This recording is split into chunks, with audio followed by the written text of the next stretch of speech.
प्रधानमंत्री किसान सम्मान निधि योजना केंद्र सरकार की महत्वाकांक्षी योजनाओं में से एक है। इसके तहत सरकार किसानों को हर साल 6,000 रुपए प्रदान करती है। किसानों को अब तक पीएम किसान योजना की कुल 9 किस्तें मिल चुकी हैं। अब 10वीं किस्त का इंतजार है। देश भर के किसानों को पीएम किसान योजना के तहत 10वीं किस्त जल्द मिल सकती है।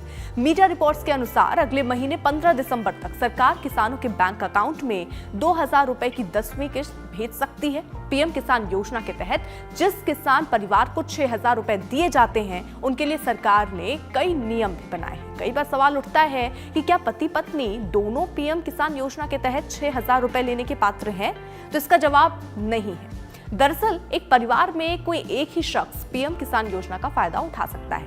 पति या पत्नी में से किसी एक को ही 6,000 रुपए दिए जाएंगे। सरकार की योजना के लिए परिवार को परिभाषित किया गया है। इसके तहत पति पत्नी और नाबालिग बच्चे हैं। राज्य सरकार और केंद्र शासित प्रदेश प्रशासन उन किसान परिवारों की पहचान करता है जो योजना के दिशा निर्देशों के अनुसार सहायता के लिए पात्र हैं। राशि सीधे लाभार्थियों के बैंक खातों में ट्रांसफर की जाती है।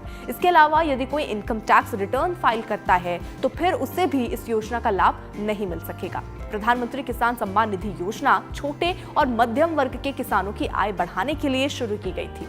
डिजिटल इंडिया पहल के साथ मिलकर इस योजना ने देश के तकरीबन 12 करोड़ किसानों तक फायदा पहुंचाया। पीएम किसान योजना की आधिकारिक वेबसाइट pmkisan.gov.in है। इसके जरिए आपको इस योजना से जुड़ी हुई जानकारी मिल पाएगी।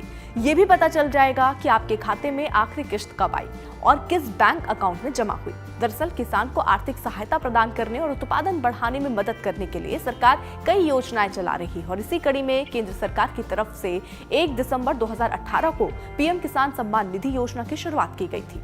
इस योजना के तहत साल में 3 बार 2-2 हजार रुपए की किसान को किस्त खाते में सीधे ट्रांसफर की जाती है। पीएम किसान सम्मान निधि योजना का फायदा 2 हेक्टेयर या उससे कम जमीन वाले किसान उठा सकते हैं। इस योजना के तहत चुने जाने वाले किसानों को 5 सालों तक सालाना 6,000 रुपए दिए जाने का प्रावधान है। इसके तहत पैसा सीधे लाभार्थी के बैंक खाते में ट्रांसफर किया जाता है।